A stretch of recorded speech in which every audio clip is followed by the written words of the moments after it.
ഉത്തരാഖണ്ഡില് കുറച്ച് ആളുകൾ ഒരാളുടെ പേര് വെച്ചപ്പോൾ അയാൾ പറഞ്ഞത് എൻ്റെ പേര് മുഹമ്മദ് ദീപക് എന്നാണ്. അത്ഭുതപ്പെട്ടോ? പറഞ്ഞ പേര് ഇങ്ങനെയാണ്, മുഹമ്മദ് ദീപക്.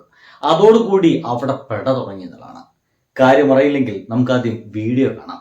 അതിന് മുമ്പ് കൂടി ഒന്നുകൂടി പറയട്ടെ, നാണമുണ്ടോ സംഘികളെ എന്നുള്ള ആ ഒരു ടാഗിലോട് കൂടിയിട്ട് ഇത് കാണുകയായിരിക്കും നല്ലതെന്ന് തോന്നുന്നു. കണ്ടോ?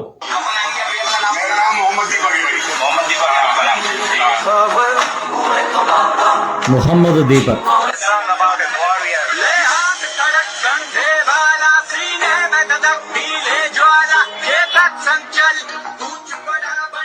സുഹൃത്തുക്കളെ, ഇദ്ദേഹത്തിന്റെ പേര് മുഹമ്മദ് ദീപക് എന്നൊക്കെയാണോ അല്ലേ എന്നൊക്കെ എടുക്കട്ടെ, പക്ഷെ ദീപക് എന്നുള്ള പേര് ഇദ്ദേഹത്തിനൊപ്പം ഉണ്ട് എന്നുള്ളതാണ്. ഇവിടെ ഏറ്റവും വലിയ ഇൻട്രസ്റ്റിംഗ് ആയിട്ടുള്ള രസകരമായ സംഭവം എന്ന് വെച്ച് കഴിഞ്ഞാൽ ഈ സംഗതി നടക്കുന്നത് ഉത്തരാഖണ്ഡിലാണ്. ഉത്തരാഖണ്ഡിലെ ഒരു മുസ്ലിമിന്റെ ഒരു കടയിലേക്ക് ഒരു ദിവസം കുറച്ച് സംഘികൾ ഇരച്ചു കയറി. അവരാവശ്യം ആ ഒരു കട അവിടെ നടത്താൻ പാടില്ല. അത് മാത്രമല്ല, അതിനൊരു മുസ്ലിം പേരാണ് ആ കടയ്ക്കുള്ളത്, അത് മാറ്റണം. അത് മാറ്റിയില്ലെങ്കിൽ നിങ്ങൾ ഇവിടെ ഇനി കച്ചവടമൊന്നും നടക്കില്ല എന്ന് പറഞ്ഞുകൊണ്ടാണ് കുറച്ച് ബജ്രംഗ് ദൾ പ്രവർത്തകർ ആ ഒരു കടയിലേക്ക് കയറിയത്. ഇതാണ് ഇപ്പൊ നമ്മുടെ ഇന്ത്യയുടെ അവസ്ഥ എന്ന് നിങ്ങൾക്ക് പലർക്കും അറിയണ്ടായിരിക്കും. ഇത്രയ്ക്ക് നാണം കെട്ട രീതിയിലാണ് സ്വന്തം ആളുകളെ പോലും, സ്വന്തം നാട്ടിലത്തെ ആളുകളെ പോലും, മുസ്ലിം ജനതയെ പോലും വെറുക്കുക, അവരെ അകറ്റി നിർത്തുക, അവർ ഓട്ടോറിക്ഷയിൽ കയറാൻ പാടില്ല എന്ന് പറയുക, അവരെങ്ങനെയെങ്കിലും ഈ ഇന്ത്യ എന്ന് പറഞ്ഞ മഹാരാജ്യത്ത് നിന്ന് ഓടിപ്പിക്കുക എന്ന ലക്ഷ്യവുമായിട്ട് കുറച്ച് ആളുകളൊക്കെ ഇറങ്ങി തിരിച്ചിട്ടുണ്ട്. അതിനുവേണ്ടിയുള്ള എല്ലാ കോപ്പുകളും അവർക്ക് വേണ്ടി ഇവിടെ ഒരുക്കി കൊടുക്കുന്നുണ്ട് എന്നുകൂടി നിങ്ങൾ മനസ്സിലാക്കുക. ഇതിന്റെ ഭാഗമായിട്ട് അവിടേക്ക് കയറി വരുന്നു. കയറി വന്നിട്ട് ആ കട ഉടമസ്ഥനോട്, മുസ്ലിം ആയിട്ടുള്ള ആ ഒരു കട ഉടമസ്ഥനോട് ഈ കടയുടെ പേര് മാറ്റണമെന്നും മറ്റും പറഞ്ഞുകൊണ്ടുള്ള ആ പ്രശ്നം തുടങ്ങുന്ന സമയത്താണ് ആ കടയിലേക്ക് ദിവസം വരുന്ന ആ കടയുടെ ഓണറിന്റെ സുഹൃത്തായിട്ടുള്ള ദീപക് എന്ന് പറയുന്ന ഒരു മനുഷ്യൻ, അയാൾ ഒരു ജിം ട്രെയിനർ കൂടിയാണ്, അത്യാവശ്യം നല്ല ഫിസിക്കുള്ള ഒരു മനുഷ്യൻ, ഈ ചെങ്ങാതി ഇടപെട്ടത്. ഇത് പറ്റില്ല എന്ന് അയാളാണ് പറഞ്ഞത്. ദീപക് എന്ന് പറയുന്ന ഹിന്ദു, ആ ഒരു ഹിന്ദു സഹോദരൻ എന്ന് തന്നെ പറയേണ്ടി വരും. അവിടെയുള്ള ആളുകൾക്ക് ഇപ്പോൾ ദീപക് ഒരു വലിയ ഹീറോയാണ്. ഇങ്ങനെയൊക്കെ വേണം. മുഹമ്മദ് ദീപക്കിനെ പോലുള്ള ആളുകളാണ് ഇന്ത്യയിൽ ആവശ്യമെന്ന് ഇതാ കഴിഞ്ഞ കുറച്ച് മണിക്കൂറുകൾക്ക് മുമ്പ് കോൺഗ്രസിന്റെ ആ ഒരു വലിയ നേതാവ് കൂടി പറയുകയുണ്ടായി എന്ന് രാഹുൽ ഗാന്ധി കൂടി ഇപ്പോൾ പറയുകയുണ്ടായി. എന്തായാലും വന്ന ആളുകളോട് ഇദ്ദേഹം തർക്കിച്ചു. ആ തർക്കിച്ചിനിടയ്ക്കാണ് അവർ ചോദിക്കുന്നത്, നിന്റെ പേരെന്താ? അതിന് അദ്ദേഹം പറഞ്ഞ ഉത്തരം, എൻ്റെ പേര് മുഹമ്മദ് ദീപക് എന്നാണ്. കേട്ടോക്കൂ.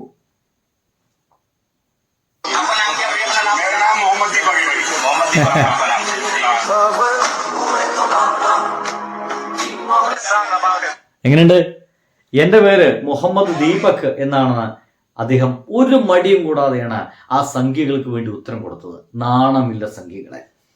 സ്വന്തം നാട്ടിലെ പരസ്പരം അങ്ങോട്ടും ഇങ്ങോട്ടും സ്നേഹിച്ച് ജീവിക്കേണ്ട, പരസ്പരം അങ്ങോട്ടും ഇങ്ങോട്ടും കൊണ്ടും കൊടുത്തും ജീവിക്കേണ്ട, ഈ കൊണ്ടും കൊടുക്കുന്നതിനെ തല്ലും പറ്റുമല്ലോ കേട്ടോ, നമ്മളുടെ സ്നേഹം കൊടുത്തുകൊണ്ടും ഭക്ഷണം കൊടുത്തുകൊണ്ടും ഇനി അവർ കൊണ്ടുവരച്ചാൽ അത് ഇങ്ങോട്ട് സ്വീകരിച്ചുകൊണ്ടും ജീവിക്കേണ്ട ഈ രാജ്യത്തെ ഇങ്ങനെ നശിപ്പിച്ച് പണ്ടാറടക്കി കളയാൻ നിങ്ങൾക്കൊരു നാണും മാനുമില്ലേ?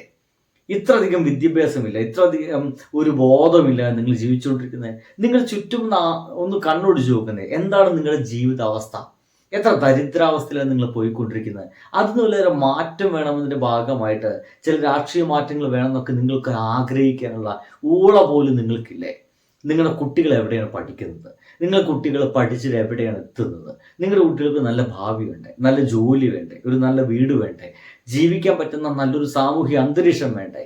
ഇതൊന്നും നിങ്ങൾക്ക് വേണ്ട എന്നുള്ള ചിന്താഗതിയുടെ ഭാഗമായിട്ടാണോ നിങ്ങളിങ്ങനെ രാവിലെ തന്നെ തൃശ്ശൂലും എടുത്തുകൊണ്ട് രാമരാമ എന്ന് ജപിച്ചുകൊണ്ട് കണ്ണി കണ്ട എല്ലാ മുസ്ലിങ്ങളും കടയിൽ പോയിട്ട് അവരെങ്ങനെ ദ്രോഹിക്കുന്നത്? എന്ത് രാഷ്ട്രീയത്തിന്റെ പുറകിലാണ്? എന്തൊക്കെയായാലും ഇദ്ദേഹം തന്നെ അതിന് കൃത്യമായിട്ടുള്ള ചില ഉത്തരങ്ങളുണ്ട്. നോക്കാം. 2026 का पहला हीरो इंडिया के अंदर में मिल गया है, जो बजरंग दल के थोड़े टटुआ जो है उत्तराखंड में एक बाबा के शॉप पर जाकर हमला करने की और मॉब लिंचिंग करने की कोशिश कर रहे थे, लेकिन माशाल्लाह से एक बंदा आया। पता है, मेजॉरिटी में मिनॉरिटी को हमेशा ख्याल रखना चाहिए, तो वहां पर मेजॉरिटी एक बड़ा सा लिंचिंग करने के लिए एक बाबा के पास गया। बाबा की उम्र 70 साल 75 साल की तकरीबन होगी। वो बोलते हैं कि भैया तुमने बाबा नाम क्यों रखा? ये बाबा नाम क्यों रखा तुमने पूछते? तो वहां पर एक बंदा सुन रहा था, लड़ाई झगड़ा हो रहा था, बोला तुमने तुम्हें लास्ट टाइम मॉर्निंग दे के गया था, अब तक हटाया क्यों नहीं? मुझे बताओ, ये करो वो करो। उन्हें आया कि पूछा क्यों नहीं रखेगा बाबा नाम? इसकी आइडेंटिटी है बाबा नाम। ये शॉप पे कोई आएगा तो शॉप पे उसका नाम पड़ गया है ना शॉप पे, तो क्यों हटाएगा? भाई उसी की वजह से तो उसका बिजनेस चल रहा है। ഇദ്ദേഹം അത് വിശദീകരിക്കുകയാണ് എന്താണ് അവിടെ നടന്നതെന്ന് കൃത്യമാണ്. ഒരു ബാബ എന്ന് പറയുന്ന ഒരു പാവപ്പെട്ട ഒരു വലിയ പ്രായമുള്ള ഒരു മുസ്ലിം മനുഷ്യൻ്റെതാണ്, ഒരു സഹോദരൻ്റെതാണ് ഒരു കട. അവിടേക്ക് ആ ബാബ എന്ന പേര് മാറ്റണം, അത് വേറെ ഒരു ഹിന്ദു പേരാക്കി മാറ്റണം എന്നൊക്കെ സംസാരിച്ചുകൊണ്ടിരിക്കുന്ന സമയത്താണ് അവിടെ ഈ മനുഷ്യനുള്ളത്. സത്യം പറഞ്ഞാൽ ഇപ്പോഴൊക്കെ വരുന്ന ഈ വാക്കുകൾ India's first hero Muhammad Deepak Kumar from Uttarakhand എന്ന രീതിയിലൊക്കെ ഇപ്പോൾ വാർത്തകളൊക്കെ ഇങ്ങനെ വന്നുകൊണ്ടിരിക്കുന്നുണ്ടെന്നുള്ളതാണ്.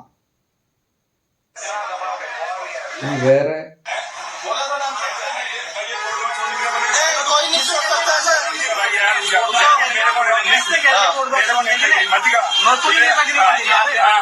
आराम से कर रहा हूँ भाई, बात खुल के आराम से कर रहा हूँ। हम तो बात कर रहे हैं, मुझे करेगा भाई। एक मिनट भाई, चेंज करेगा तो नाम खाते को ऊपर नाम लिखने का खाता कैसे मत लिख देना। मैंने कब से लिखेगा नाम? तो बाबा तो 3 साल पुरानी माने ना। तो हम जब आपके पास आए थे पिछली बार, नहीं आपने कहा ना, आपने नाम रखा है। ठीक है, आपका नाम क्या भैया? अपना नाम? मेरा नाम मोहम्मद दीपक है भाई। അടിപൊളി. और बाकी आप मैं कोड लगा तो नाम से क्या लेना मेरा? किसी दुकान में बदमाश के तुम बोल बोल हमने बोलो बोलो बोल बोला यार, फोन बोलो। हमने भी नहीं कहा, हमने कहा नाम चेंज हो जाओ यार। ठीक है, जाने के लिए यार यार धक्का मत मारो यार। देखो പിന്നെ പടയാണ് പിന്നെ പടയാണ്.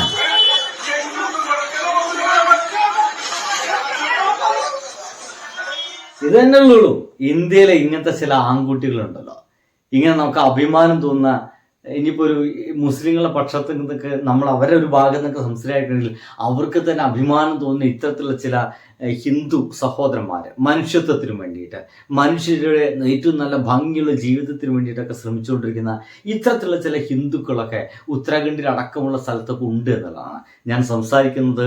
വളരെയധികം സ്നേഹത്തോടെ ഹിന്ദുക്കളും മുസ്ലിങ്ങളും ഒരുമിച്ച് ജീവിക്കുന്ന കേരളം എന്ന് പറയുന്ന ആ ഒരു സംസ്ഥാനത്ത് നിന്നാണ്. ആ കേരളം എന്ന് പറയുന്ന സംസ്ഥാനത്തിൽ മലപ്പുറം എന്ന് പറയുന്ന ആ ഒരു പ്രദേശമുണ്ട്. ഏറ്റവും ഗംഭീരമായിട്ട് ഹിന്ദുക്കളും മുസ്ലിങ്ങളൊക്കെ തമ്മിൽ ഇടപഴകിയിട്ട്, ഹിന്ദുക്കളാണ് ഞങ്ങൾ മുസ്ലിങ്ങളാണെന്ന് പോലും വലിയ ബോധമില്ലാതെ ജീവിച്ചുകൊണ്ടിരിക്കുന്ന സ്ഥലത്താണ് ഞാൻ ജീവിക്കുന്നത്. അപ്പം ഞങ്ങൾക്കെപ്പോൾ, അല്ലെങ്കിൽ എന്നെപ്പോൾ ആളുകൾക്ക് ഇതൊക്കെ കാണുമ്പോൾ പെട്ടെന്ന് ഭയങ്കരധികം ദേഷ്യം പിടിക്കും. എന്ത് ബോധമില്ലാത്ത ആളുകളാണ് സംഖ്യകൾ എന്നുള്ളതാണ്. അപ്പോഴാണ് അതേ ഹിന്ദു വിഭാഗത്തിൽ തന്നെ വന്നത് തന്നെ ബജ്രംഗ് ദള്, ഞങ്ങളാണ് ഹിന്ദുക്കളെ മുഴുവൻ അട്ടിപ്പേരക അവകാശം എന്നൊക്കെ പറഞ്ഞു വരുന്ന ടീമാണ്. അവരുടെ മുമ്പിലേക്കാണ് ദീപക് കുമാർ എന്ന ഒരു മനുഷ്യൻ ഇവിടെ പ്രശ്നം മുസ്ലിം പേരാണ് ഇവിടുത്തെ പ്രശ്നം തിരിച്ചറിഞ്ഞപ്പോൾ എന്താ പേരെന്ന് ചോദിക്കുമ്പോൾ എൻ്റെ പേര് മുഹമ്മദ് ദീപക് കുമാർ എന്ന് ഒരു മടിയും കൂടാതെ പറയുകയും ഇത് തന്നെ പേര് തനിക്ക് എന്താ ചെയ്യാൻ പറ്റുമെന്ന് ചോദിക്കുകയും പിന്നെ അടുത്ത ശേഷം പിന്നെ പെടയാണ്. ഈ ജിം ട്രെയിനർക്ക് എന്താണ് അത്യാവശ്യം നല്ല ഫിസിക്കുള്ള 6 അടിക്ക് മുകളിലുള്ള ആ ഒരു മനുഷ്യനോടാണ് ഇവിടെ വരുന്ന കുറച്ച് 6 അടി മുളടി കുറുവടി എഴുതിയിട്ട് തല്ലിവിടാൻ വരുന്നത്. എടുത്ത് പേറി വിട്ടു എന്നുള്ളതാണ്. അവരെ എല്ലാ തരത്തിലുള്ള മോഹത്തെയും ഇല്ലാണ്ടാക്കി എന്നുള്ളതാണ്. സത്യം പറഞ്ഞു കഴിഞ്ഞാൽ അഭിമാനം തോന്നുന്നുണ്ട്. ആ ഒരു ദീപക് കുമാർ എന്ന് പറഞ്ഞ മനുഷ്യൻ്റെ പേരിൽ അഭിമാനം തോന്നുന്നുണ്ട്. ഇന്ത്യയുടെ അടയാളമായിട്ട് നമുക്ക് ആ മനുഷ്യനെ വയ്ക്കാം. ഇങ്ങനെ ആയിരിക്കണം ഇന്ത്യ എന്ന പേരിലൊക്കെ. കാരണം ആക്രമിക്കാൻ വരുന്ന മുസ്ലിം സഹോദരന്മാരെ രക്ഷിക്കാൻ വേണ്ടിയിട്ട് നിൽക്കുന്നത് ഒരു ഹിന്ദു സഹോദരൻ തന്നെയാണ്.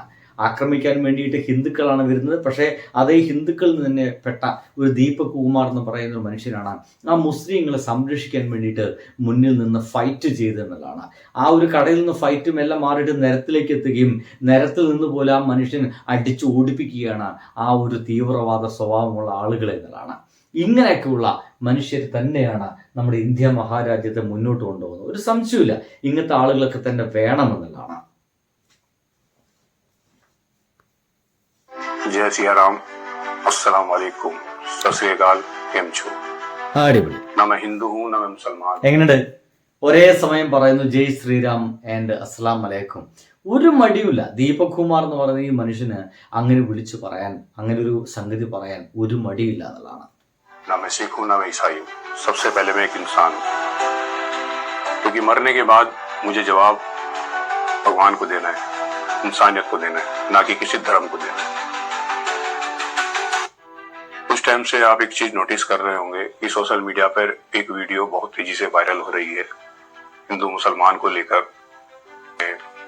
किसी एक इंसान को टारगेट करना मेरे हिसाब से ये गलत है। അദ്ദേഹം വളരെ സിമ്പിൾ ആയിട്ടൊരു മനുഷ്യനാണ്. ഇപ്പോൾ സോഷ്യൽ മീഡിയയിൽ ഈ വീഡിയോ ഭയങ്കര ഗംഭീരമായിട്ട് വൈറലായതിന്റെ ഭാഗമായിട്ടാണ് ഞാൻ സംസാരിക്കാൻ വരുന്നത്. എന്താണ് അവിടെ സംഭവിച്ചത് എന്തൊക്കെയാണെന്നൊക്കെ ഇയാൾ പറയാൻ പോകുന്നത്. എന്തൊക്കെയായാലും സത്യം പറഞ്ഞു കഴിഞ്ഞാൽ ഈ വീഡിയോ കാണുമ്പോൾ ഭയങ്കര സന്തോഷം തോന്നുന്നുണ്ട്. ഞാനൊക്കെ പലപ്പോഴും വിഷമിച്ചിട്ടുള്ളത് അവിടുത്തെ സോക്കോള് ഹിന്ദുക്കൾക്ക് എന്താണ് ബോധമില്ലേ, ഇവരൊക്കെ സംരക്ഷിക്കേണ്ടത്, ആ ഒരു ചെറിയ ന്യൂനപക്ഷത്തെ സംരക്ഷിക്കേണ്ടത് ഭൂരിപക്ഷം വരുന്ന ഹിന്ദുക്കളുടെ ചുമതലയല്ലേ എന്നൊക്കെ തോന്നിപ്പോയിട്ടുണ്ട്. ഇതൊരു ജനാധിപത്യ രാജ്യമല്ലേ, അപ്പം അത്തരം ബോധമുള്ള ആരെങ്കിലും അവിടെ ഉണ്ടാവില്ലേ, ഒരാളും ഇല്ലേ എന്നൊക്കെ കൺഫ്യൂഷൻ അടിച്ച് നിൽക്കുന്ന സമയത്താണ് ഉണ്ട് എന്ന് തോന്നുകയും ഇയാളൊപ്പം നിൽക്കാൻ വേണ്ടിയിട്ട് വീണ്ടും ആളുകളൊക്കെ കൂട്ടം കൂടി വരികയാണ്. ഒരുപാട് ഹിന്ദു ആളുകൾ ഇദ്ദേഹത്തിനൊപ്പം നിൽക്കുന്നു.